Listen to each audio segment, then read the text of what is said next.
Sio wakati wa kunipikisha toli. Mwambie mimi sitaki toli muda huu, nataka neno la uzima. Mwambie toli tumepiga tangu asubuhi, sasa ni Mungu anataka kunena kupitia mtumishi wake. Maana wengine watuliaji hata kwenye mkutano.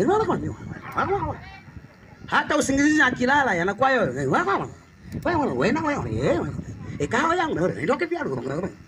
Sasa ukiwa hapa hebu tulia. Amen. Amen. Jioni ya leo ninao ujumbe ambao nahitaji tujifunze kutoka kwenye kitabu hiki. Biblia imeandika kwenye kitabu hiki, Mungu ananena kupitia kinywa cha nabii Yeremia akisema, mwenye nguvu asijisifu kwa sababu ya nguvu zake. Anasema mwenye hekima au mwenye ufahamu au mwenye elimu asijisifu kwa sababu hiyo. Lakini haishi hapo, anasema tajiri vivyo hivyo asijisifu kwa sababu ya utajiri wake. Anasema ajisifu kwa sababu hii, kwamba ananifahamu mimi Mungu na kunijua kwamba ni Mungu nitendaye wema na hukumu na haki katikati ya mataifa. Yani hii ndio raha ya Mungu, kwamba mtu asijisifu kwa sababu ya yale alionayo, asijisifu kwa sababu ya umaarufu alionao, kwamba mtu asijisifu kwa sababu ya matunguli alionayo. Wajua hii dunia ina watu, kila mtu anachojivunia. Mwingine akiwa mzuri wa sura, kwa mzuri tu wa sura, kama ni mdada anasema mimi siwezi kukosa soko. Kama ni kufiatuka, Mungu alinifiatua. Mimi niliumbwa asubuhi. Kwa mimi kuolewa ni muda mchache tu. Mimi wanaume kwanza kila wakati. Kwa mimi hata kuolewa nafikiri nitachelewa. Kwa hata tukisema tuombe jamani, tuombeage, unataka kuolewa nitakuombe.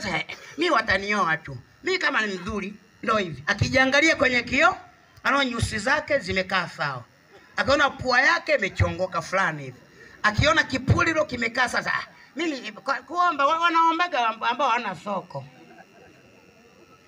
Utazega nyenye pole moyo.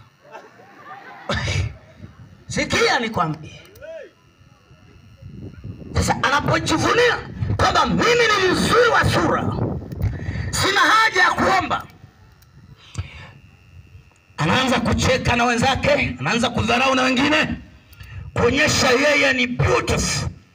Kama ni kijana wa kiume, anajiona yeye ni handsome, anajiona yeye wa mjini watakubali, wa kijijini wakitakubali. Hata akienda Dar es Salaam sura yake inalipa.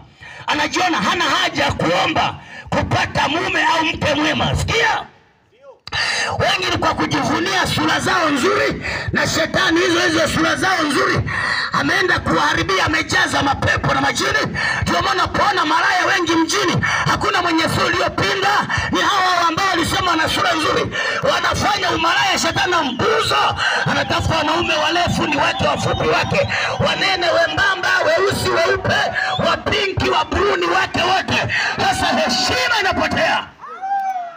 Hakuna mwanaume mwenye akili timamu, akili yake haijachakachuliwa, akili yake haijaliwa na mdudu.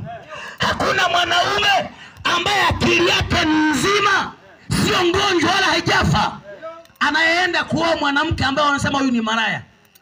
Akioa mwanamke malaya, huyu mwanaume je, akili yake imepecha, imebungua. Wanaume wana akili, hata kama halijaokoka lina akili. Ni mwanaume anaweza kaja hapa, mwanamke anapendeza, makeup, twende nywele zake za twende kanisani, twende kilioni, nywele amesuka za kwenda sio wapi shambani, anajiona amependeza. Akija hapa kijini, hata kama abadilisha na kamuondoka